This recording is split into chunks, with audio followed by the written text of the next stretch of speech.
from UKZN on the use of cyberspace for nefarious security activities.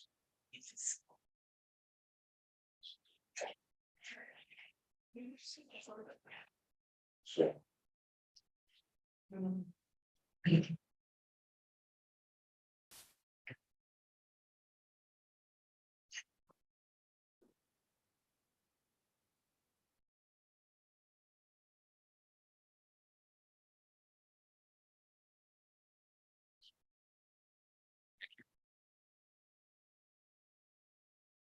being presentable.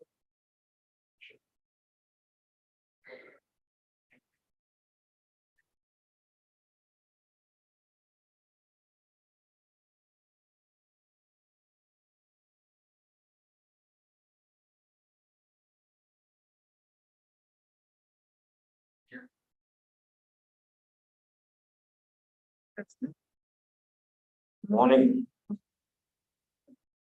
everybody who is watching the stream, as well as to delegates to tonight.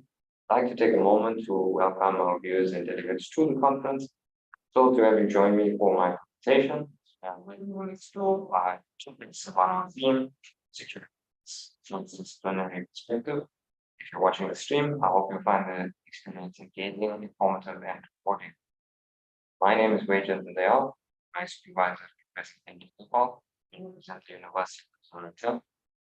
The title of my presentation, as Chad mentioned, is the use of the internet in various security purposes. Specifically, I'll be focusing on policies, developments, and challenges of terrorist content on social media. Let us begin by looking at some terms which we can use to define terrorism. I won't go into detail on everyone, as my colleagues have covered some of them, but we can see that there are 5 main points. The first of which being the protection of human rights and fundamental freedoms while countering terrorism, number 861-67, in 2006.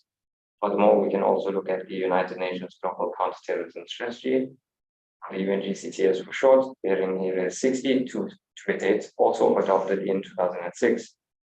Furthermore, we can also look at an open public letter that was penned by Walain in 2018 with the United Nations Special Rapporteur on Counterterrorism and Human Rights.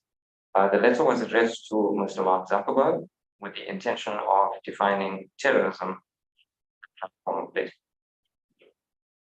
Furthermore, we can look at the United Nations Counterterrorism Team, known as UNCTC, which adopted the Delhi Declaration in 2022.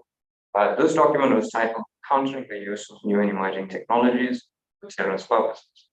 And lastly, we can also look at the United Nations State High Commission for Human Rights, known as the UKZN online series, which focused on terror and violent extremism in 2022. The 2 main points I actually want to focus and zoom in on is actually point 3 and 4. The first one being the public letter by Walain. Their recommendation to Mr. Mark Zuckerberg regarding the definition of terrorism was that it should encompass any action or attempted action which violates a regional or international law, especially when such action constitutes taking of hostages, causing death or bodily harm to the general population.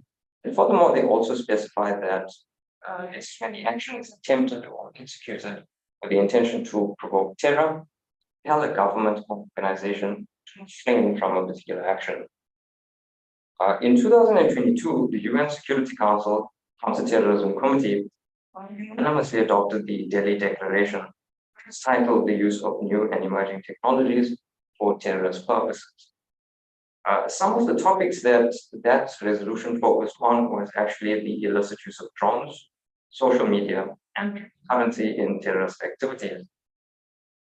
Let us move on to the next slide. My particular research questions focused on analyzing policy of the United Nations, as well as the Brics Declaration, seen in my first and second questions. I began by asking which are the significant policy mechanisms of the United Nations by which members of the General Assembly can engage in counterterrorism and combating terrorist narratives. I also want to look at Brics' approach to combating terrorism on social media as seen through the lens of the last 5 summit declarations. Furthermore, I also want to look at terrorist use of social media, what private companies were doing to reduce terrorist content on their platforms. Furthermore, I also wanted to look at a case study of how broad bands of terrorist content can actually impact social media and impact journalists and civil society. I'm going to move on to discussing some of my rationale for doing this. And I found that the challenge actually lay in the often conflicting interests of states and civil society, where civil society may post content that a state may deem as offensive or in contravention of its law. As a result, it's actually important for policymakers to strike a balance between fixing the issue of terrorist content on social media, but doing so without stifling the positive effect of counter-terror narrative-related content that can be organically created by civil society, which includes journalists. In terms of the first question, which is looking at the policy documents of the United Nations by which members can engage in counterterrorism and combating terrorist narratives, we actually see that there's 5 instruments which I analyzed in my research. The first instrument being the United Nations Global Counterterrorism Strategy, the UNGCTS, bearing Resolution A60288 in 2006. This is actually a living document, and so it's updated every 2 years. I additionally looked at the latest version, which came out in 2021. For short, we can call this the UNGCTS. Furthermore, I've also looked at the Plan of Action to Prevent Violent Extremism, as seen in the United Nations Security Council Agenda A674, that was adopted in 2015. Beyond this, I've also looked at the Comprehensive International Framework to Counter Terrorist Narratives as per the Annex of S 2017-375, which was adopted in 2017. And lastly, members of the General Assembly can actually combat terrorism and terrorist narratives by engaging with subsidiaries of the United Nations.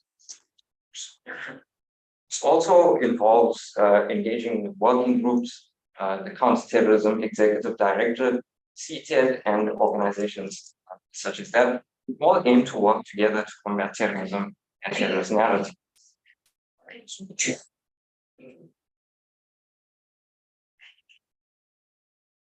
Let's zoom in for a second on the 7th review of the UNGTCS. On my slide, you can see I have some key articles which I looked at and decided to share. Namely, if we look at Article 20, it speaks about addressing the narratives of terrorists, as well as its involvement with the internet and other information and communications technologies, known as ICTs. Article 21 actually addressed the dissemination of terrorist content. Most importantly about this article, it stated that there's a line that's drawn where the primary responsibility to counter terrorist incitement lies with states. It's their right to determine. In Article 22, we actually saw an addressing of misinterpretations, representations of religion, and that is toward countering the crafting of distorted narratives, by any exploitation of ICTs through the internet and social media. Lastly, in Article 24, and I stress the importance of Article 24 in the UNGCTS in 2021, because it states that digital content drawn from real-world attacks can actually be combated through the government, through private entities, academia, and through civil society. To these entities to work together in order to combat these narratives. I'd just like to take a moment to zoom in on the 7th review and where it mentions that in efforts to enhance dialogue and broaden understanding, in promoting tolerance and coexistence, and in fostering an environment which is not conducive to the incitement of terrorism, as well as in countering terrorist narratives. Let's go on to the next slide. So the next item on our list is actually the Plan of Action to Prevent Violent Extremism. It was adopted by the UN Security Council Agenda at A674, as mentioned in 2015.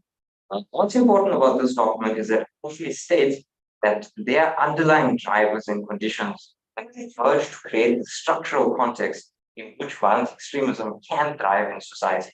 So that's basically telling us that if these conditions exist in your society, there's a chance that violent extremism can exist as well. And so let's look at some of the items on that list. If you have a lack of socioeconomic opportunities, marginalization and discrimination, poor governance, and prolonged exposure to conflict, and most importantly, where that conflict does not find a fast resolution, as well as the radicalization of persons in correctional facilities. Speaking to point 4, I actually read a book called The Art of War by an old philosopher, it's an old military book. Even 100 years ago, it was said that there's no potential to having prolonged exposure to conflict. Conflict should aim to resolve as soon as possible. It was called The Art of War by Sun Tzu. I'm getting that name wrong. Anyway, let's move on. We can also look at the comprehensive international framework to counter terrorist narratives by the annex of S 2013-375. This document aims to counter specifically terrorist narratives, and it is composed of 3 core elements, namely legal and law enforcement measures as per obligations under international law and consistent with the United Nations resolutions, as described in Articles 2 to 7. It also consists of combating terrorist narratives through public and private partnerships, as described in Articles 8 to 14. And lastly, it also concerns terrorist narratives through the development of counter-narratives, as described in Articles 15 to 22. Interestingly, I would also like to take a moment to mention a document that is closely related to this one, and that's actually Resolution 2354, which also was adopted in 2017. If we look at Article 2F, it states that efforts to counter terrorist narratives can benefit from engagement with various civil society actors, such as youth, families, women, religious and cultural and educational leaders, and other members of civil society. And I thought that that was a very important point because it is basically saying that you can engage civil society as part of your counter narrative process. Let's move on to the next slide. So this slide begins to address my second question, which was analyzing the Brics declarations. This was taken from 2018 to 2022, and it's from the 10th to the 14th Brics Summit. I'm not going to go into great details because my colleagues prior have actually discussed some of the Brics declarations. I will briefly mention the 2018 Brics Summit, which was held in South Africa, and it concerned the fourth industrial revolution, was to the interconnectedness of internet-related devices into different lives. We also see that in 2019, the 11th Brics Summit was convened in Brasilia, Brazil, and the theme of the summit was Brics Economic Growth for an Innovative Future, and we saw the adoption of the Brics Brasilia Declaration. Let us talk about, for a second, before on the significance of this declaration. We should have done that a minute ago. How does this declaration create a significant political and economic implication for member countries by outlining mutual goals and principles that aim to enhance cooperation and collaboration on trade, investment, and capacity building. Over the last 5 years, from the 10th to 14th Brics Summits in 2018 to 2022, the Brics declarations have also had a running theme that connects them. The theme is of terrorism, the internet, and social media. We can look all 5 Brics declarations and we can find these themes within.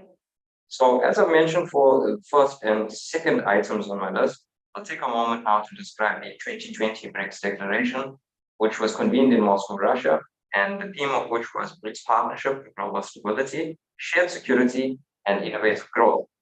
The conclusion of the summit also saw the adoption of 2 documents in particular, first of which was the Moscow Declaration, and the second of which was the Brics counterterrorism strategy. Let's take a moment to look at the latter. We'll see that the latter Brics counterterrorism strategy represented the first detailed recognition of the themes of the internet and social media, as to counter extremist narratives attributed to terrorism, as well as the misuse of internet and social media for the purposes of terrorist recruitment, radicalization, incitement, as well as providing financial and material support to terrorist groups. When it comes to the 2021 Brics Summit, the 13th summit, which was convened in New Delhi, India, the theme of which was intra-Brics cooperation, continuity, consolidation, and consensus, we'll see that two documents were adopted at the conclusion of the summit, just like the previous year. The first of which was the New Delhi Declaration, and the second of which was the Aligned Brics Counterterrorism Action Plan, the CTAP or CTAP as I like to call it. The CTAP encouraged the discussion of cooperation with private social media companies to reduce terrorist content on their services, specifically by blocking, filtering, and also specified that it's important for private social media companies to provide details on the users that are posting such illicit content. It also expressed that states can actually use social media to help inform law enforcement and criminal prosecution of terrorist activity. There's a part of this document that is urging us to work together and build on private and public partnerships in order to address the issue of terrorist content on social media. Let's look at my third question, which deals with terrorism on social media, and it asks why and how do terrorists use social media, as well as what are some of the ways that terrorists attempt to conceal their activities on social media. We'll look at two researches that were conducted in 2017, the first of which is done by the United Nations Assistance Mission in Somalia, UNSOM 2017 for short, as well as looking at the United Nations Handbook on Children Recruited and Exploited by Terrorist and Violent Extremist Groups, the role of the justice system, for the UNODC 2017 for short. My research into these documents, as well as others, and other research that was conducted, showed that terrorists use social media for many purposes, but mainly for the following: operational communication, intelligence gathering, technical information sharing, recruiting, and training. According to a researcher, UKO in 2018, we faced that the internet and social media is used to radicalize sympathizers, draw in fighters to new conflict zones, as well as to incite further attacks. From a political perspective, another researcher known as Chingdu in 2021 stated that terrorist groups thrive on disseminating extremist propaganda content on social media, which aims to indoctrinate and radicalize its followers. In a later research, Clausen in 2016 stated that a model of a terrorist network on social media, known as the star network structure, is peer-based, decentralized, and driven by the desire to prioritize the recruitment of new followers as opposed to growing large online communities. I actually want to take a moment to describe the star network structure. When we look at how typical social media influencers build their networks, they probably have one main page and a series of other pages, and most people will go around that main node. With the star network structure, it becomes decentralized. There is no main point. Instead, there's many nodes in the network, and people cluster around those nodes.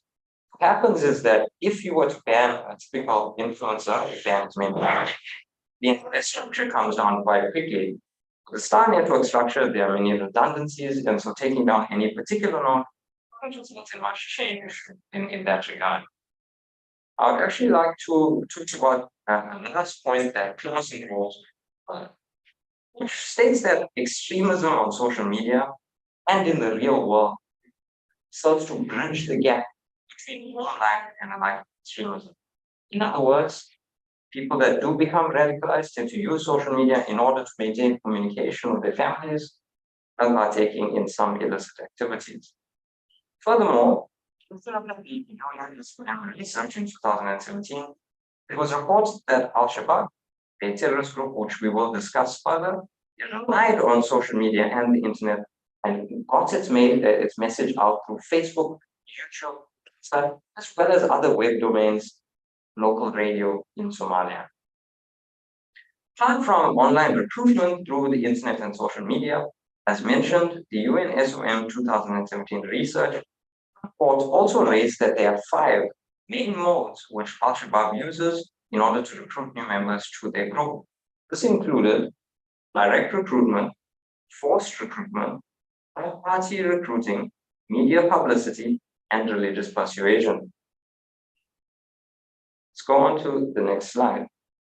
To continue, we'll see that there has been some response from private social media companies in order to combat terrorism and terrorist content on social networking platforms. We also asked, how does Facebook in particular use artificial intelligence to combat terrorism, as well as combating terrorist content on their platforms, which include Facebook, WhatsApp, and Instagram. We'll see a letter that was penned by Bickett and Fishman. Monica Bickett is a business manager who works for Facebook, as well as a research that was published by Walter McDonald et al. In 2019. We'll see firstly that Facebook, which is now owned by a new company called Meta, as well as Twitter and other social media companies, have repeatedly been brought before the US Congress to give testimony on topics of transnational terrorism in 2018, 2015, as well as 2011, 2015, and 2018. They repeatedly raised the point that some people from the West go to conflict zones as foreign fighters. The actual number of people doing this from the West is relatively little. But it's important to note that it is still a non-zero amount of people. Interestingly, I've seen posts that are now deleted. They're no longer on social media. I've seen them on archives that attract Westerners in such a way that it said, come and join us in the fight. And it appealed to people who tend to play lots of violent video games, such as Call of Duty and the like. I can't say the effect that it had, but it was quite funny to look at. Furthermore, social media companies testify that they have many crucial technology layers in place to detect and remove terrorist content from their platforms, the most process being a hands-on human review of content. Meta actually explained that they had planned to use AI to remove terrorist content from their platforms and disrupt terrorist narratives as well. In terms of image matching, we'll see that this is AI that's been designed to compare newly uploaded images, all the recognized offending images, and then if a new image matches a known prior image, it's blocked and never uploaded, and those images will remain ever publishable on their platforms. If we look at AI models that concern language understanding, these are AI models that are trained to look for offending text that violates the terms of usage of those platforms. If we look at AI models that remove terrorist clusters, it concerns models which aim to detect connections between offending profiles and identify networks of illicit activity, as opposed to focusing on the individual.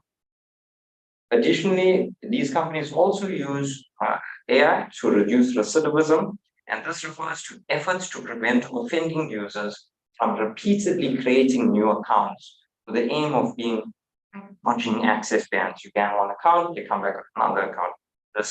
These AI models aim to prevent that.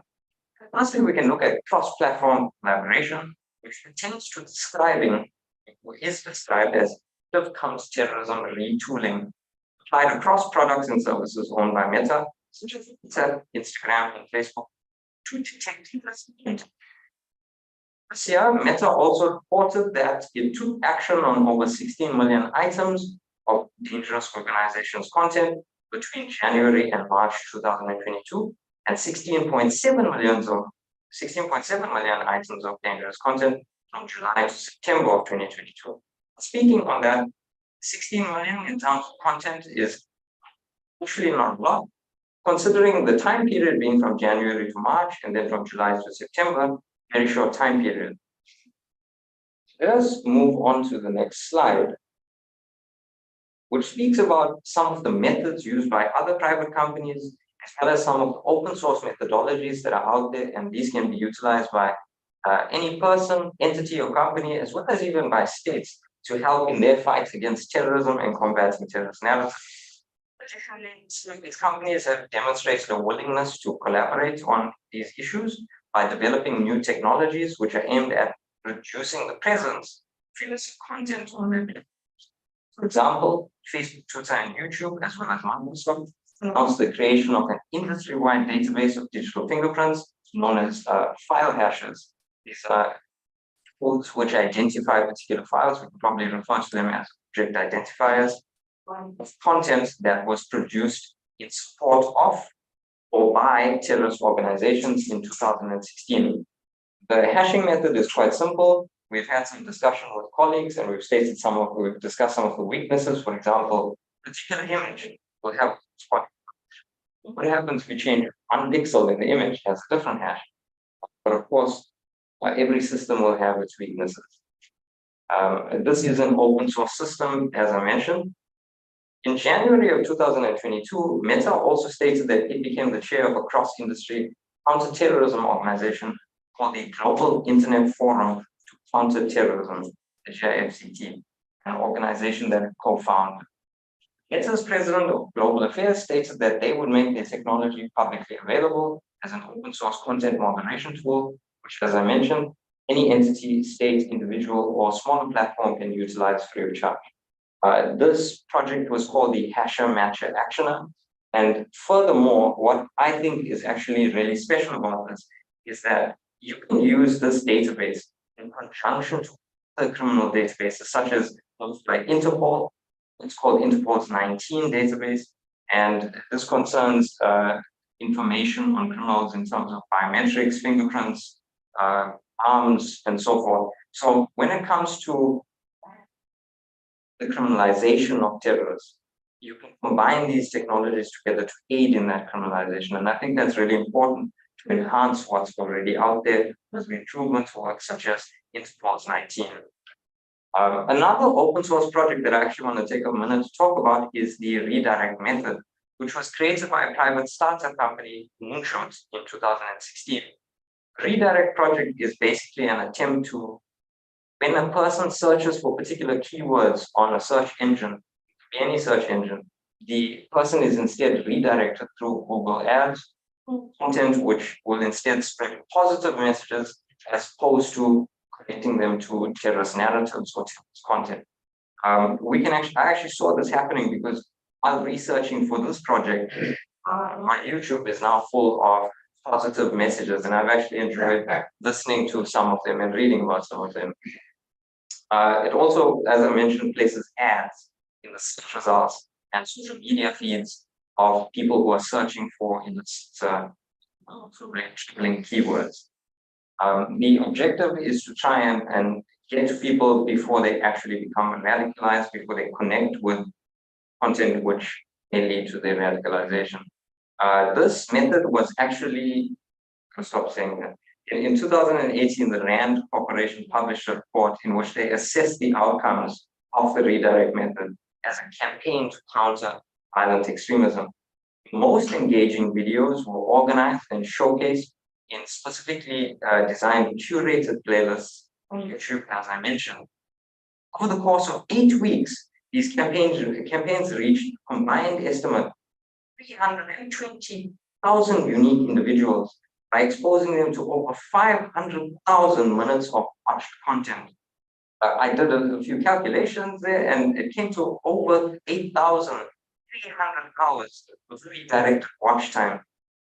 If you take it further, you'll see that the amount of watch time per person is quite low.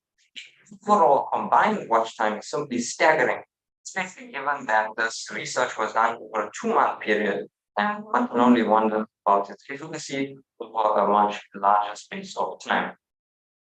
Let's move on to the next slide.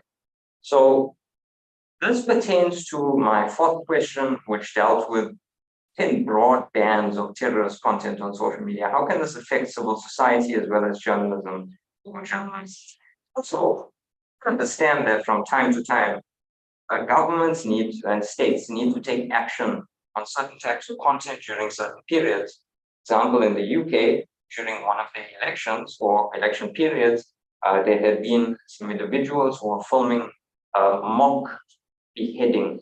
They created a doll, and naturally, if you record this and put it on social media, this is an attempt to incite some violence. So for that period, a short space of time, social media, or Facebook rather, was banned in the region at the time.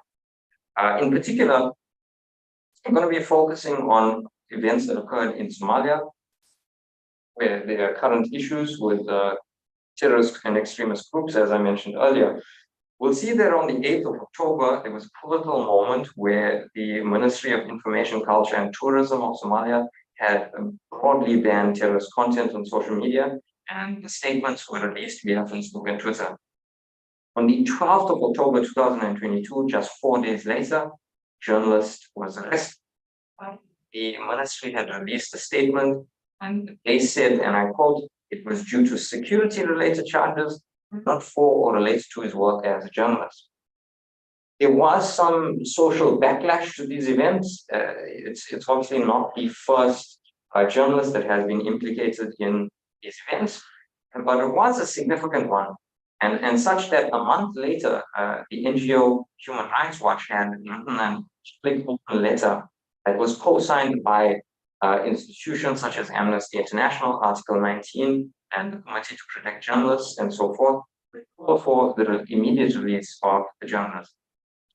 We also saw a tweet that was posted by the official British embassy in Mogadishu, UK and Somalia, in 2022, which takes a picture of the journalist in a blue suit and expressed its deep concern for the arrest and detention of the journalist. But most importantly, I noticed that it urged due process and fairness in the hearing of this case. The authors, Kathy and Sama, explained that a counter-narrative also provides a new way to see narrative-related propaganda, and especially that when done correctly, it transforms how a real-world event may be perceived. This journalist in particular had written on many topics for The Guardian, which I'm sure many of the viewers and the delegates in attendance have heard of. It's got a popular news repository. And I'll read out to you two of the particular topics on which it was on. So the first one was a celebration and celebration of the citizens despite their fears of terrorist groups that were operating in the area. And he's also reported on the war in Yemen, extreme climate conditions and famine in Somalia. And he's also wrote about challenges faced by the Somali people during the COVID-19 pandemic. Let's take a moment to move on. Okay, so in the 2019 report of the Special Rapporteur on the promotion and protection of human rights and fundamental freedoms while countering terrorism, A74335 in 2019, stated that between 2001 to 2018, 140 governments counter-terrorism legislation. However, it was found that 66% of communications sent by holders of the mandate between 2005 and 2018 concerned counter-terrorism measures that were directed at civil society or human rights defenders. Additionally, when I looked at Clausen's research in greater detail, I found that he stated it is important to stress internet producers, not consumers of online violent extremist content. However, and I agree with Clausen on the following point, it's important to remove online content containing direct threats, including content that violates human rights for victims and their families. This should remain high priority. Furthermore, he stated that pushing online extremism onto encrypted sites will also make it more difficult for parents, authorities, and concerned bystanders to detect early signs of radicalization. Clausen also stated that it makes it impossible to target online counter-messaging population groups considered vulnerable to terrorist recruiters. So in other words, he's basically describing that maybe it's not the best idea to either ban public and social media sites, but I do understand when it needs to happen. There are also some unintended consequences of broadly banning terrorist content on social media, and this also puts journalists at risk of retribution among terrorist organizations just for lawfully complying. In particular, the Somalia media fraternity expressed concerns about the directive that I mentioned earlier by the Ministry of Information, Culture and Tourism on the 8th of October 2022, which was released by the ministry. It stated that the new directive already brought security concerns for some local journalists and media houses. The counter directive was issued by Al-Shabaab, which threatened journalists and other entities that implemented the government directive. This terrorist organization also wanted journalists to continue posting their content despite it being done through news reports. According to the SABC news subsidiary known as Channel Africa in 2022, a news report stated that the group threatened the government, saying that the government had entered into a campaign to silence their messaging, as well as warning internet service providers in the region to avoid blocking its web traffic. Let's do a small discussion about this research that I have found. And as I went into detail about it, it had a feedback at the end whereby it asked respondents their opinions on how they contribute to combating youth recruitment as influential members of the society. Among the respondents of the parents, teachers, and civil society group in Mogadishu, which said that I can use social media by posting about the ills of this group, posting good information about the country, like how the country is progressing in various sectors such as agriculture, education, and health, so that youth can feel the goodness and the purpose of having a good Somali government. Furthermore, a female youth respondent from Mogadishu said that I can use YouTube and Facebook to share the evil acts of terrorism, and at the same time, call for Somali unity. This message I will share with my friends. The discussion to be had is that when there's a broad ban of terrorist content, this type of messaging becomes nearly impossible, as it is encompassing, as the respondents state, type of transformative media that is created. But you can't create transformative media if you're not allowed to use the original sources. That's something worth considering. Thank you, everybody. I will display some of my references used for the purposes of this presentation. Thank you very much.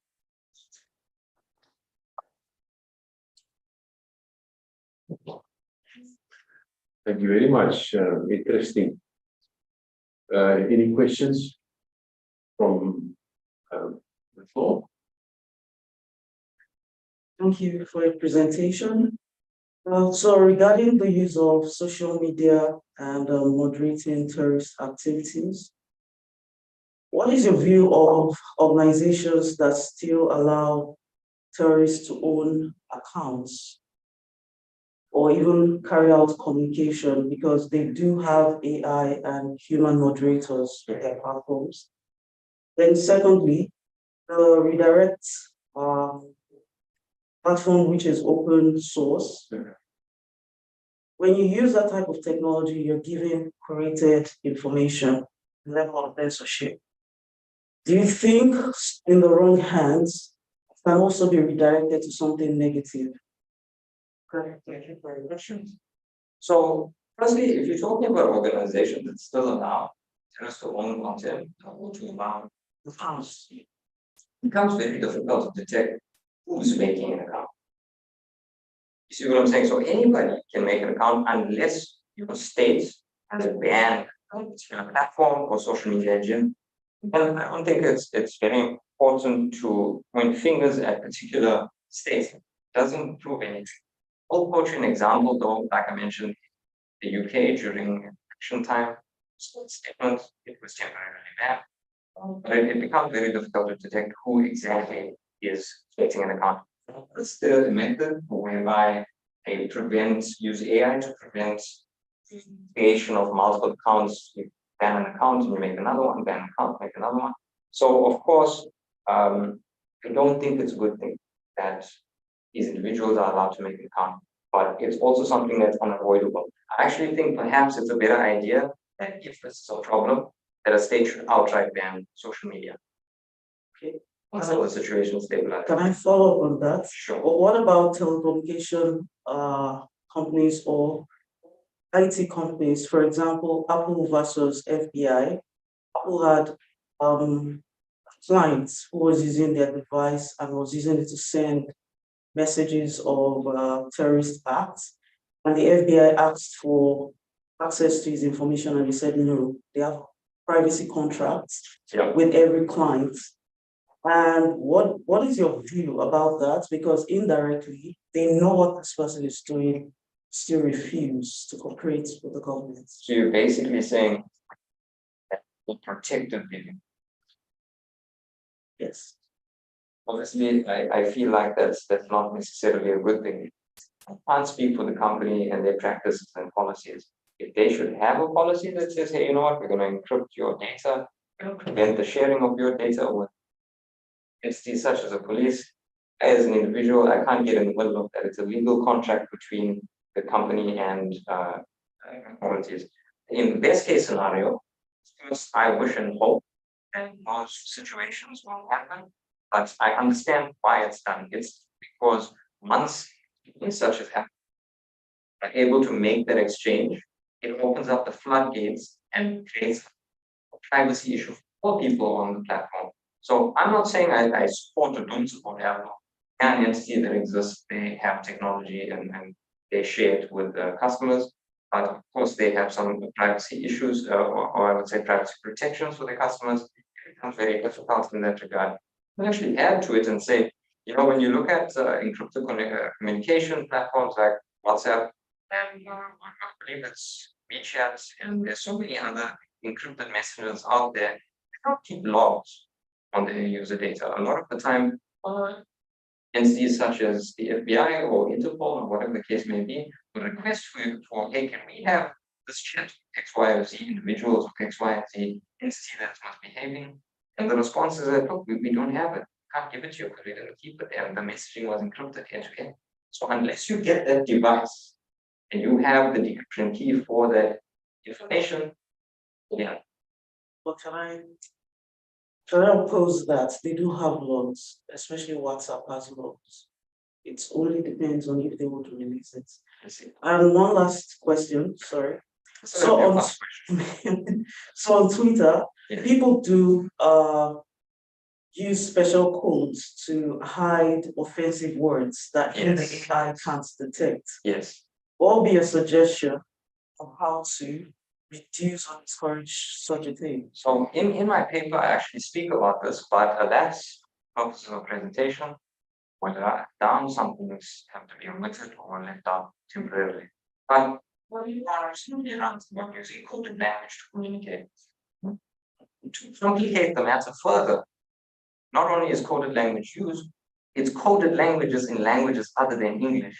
So when you're talking about AI models that are trained to detect language, for instance, violates the terms of usage and the conditions of usage, also we really don't know if those models are trained in other language. For example, in my research, I found out that terrorists will communicate in coded language in Urdu, Bric, and Russian.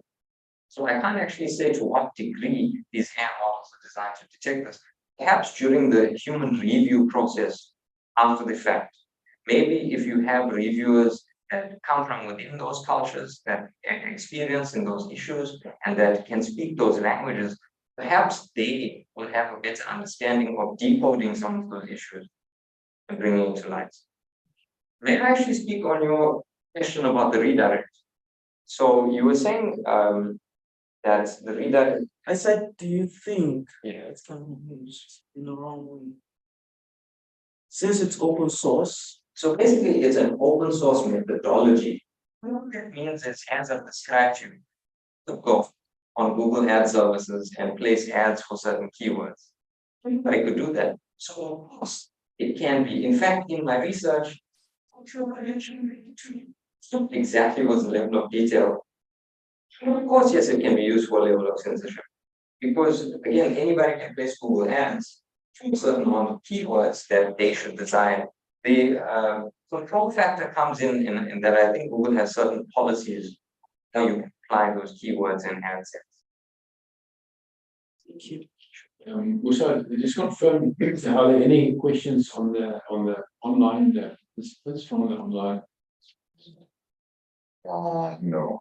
if there are any questions from our online participants, just please put your hand up, and then we can help you to your question. If I can add a question, you well, maybe make it two questions. The one is, you mentioned that terrorist groups can use the internet for training purposes. I assume that will be using encrypted content, but you can confirm. And secondly, can you mention for us one recent prominent cyber terrorist activity that happened that we can sort of get a practical feeling for your side? Okay, so I actually have a small show, special presentation on how I was going to display some of the implications, and this group has been described in many documents as the most significant terrorist threat to the continent of Africa. This was another group which comes from the northeast of Africa. I'm worried about mentioning names because I don't want to get John Wick double tapped in the back of the head, but that's beyond the point. So basically, you mentioned they use the training using encrypted means. Say, for instance, we mentioned operational communication. You can, for example, rendezvous at a certain point.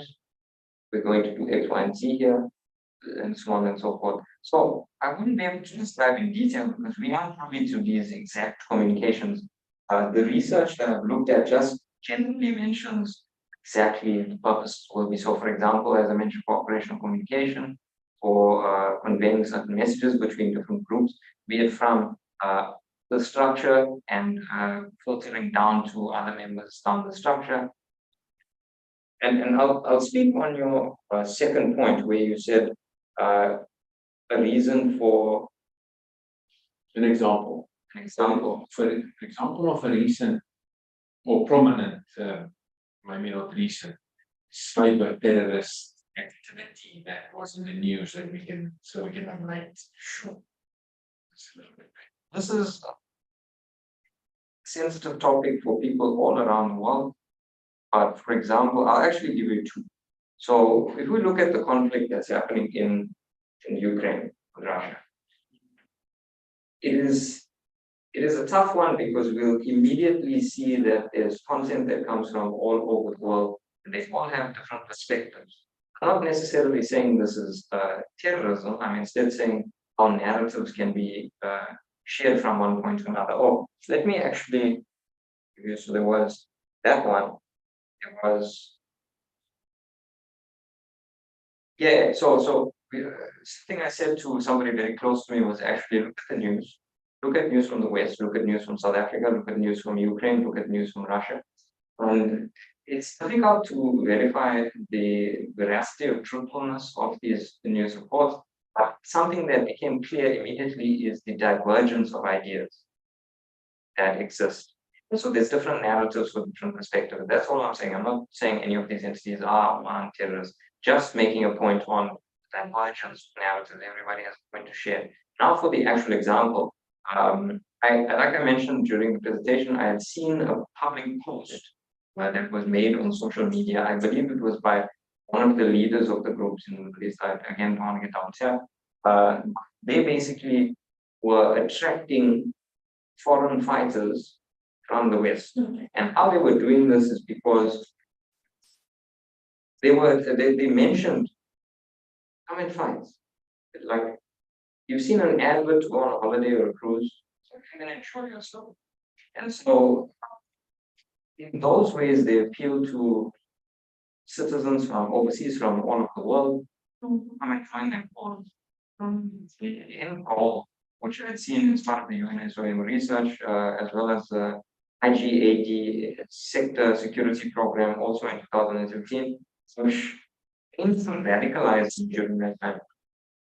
So because the individuals that they are appealing to are particularly susceptible to these themes of contact and conflict, they want to be part of it.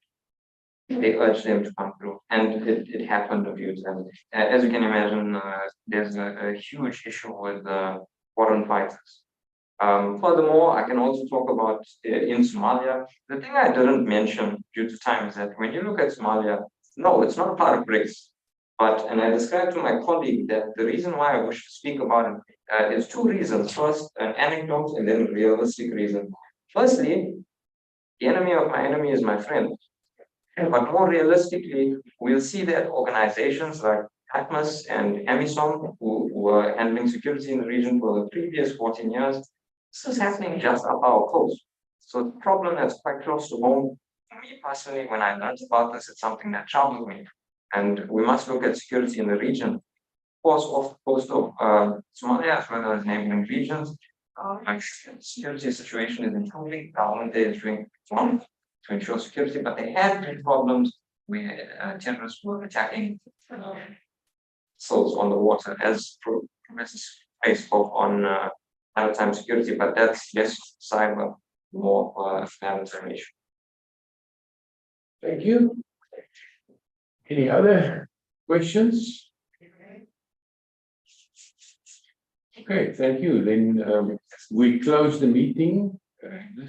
Thank you for all the participants who delivered functions, and also for all the people that tuned in, remotely. We really appreciate that. There's going to be some summary that will be distributed later. Okay, so how will people get that? Do they have? Will they email that to the people that tuned in? Okay. All right. So with that, we're going to close off. Thank you, Musa, and we can have a 15-minute or so break, and then we come back for the closed session with what's his name, Mr. Salim.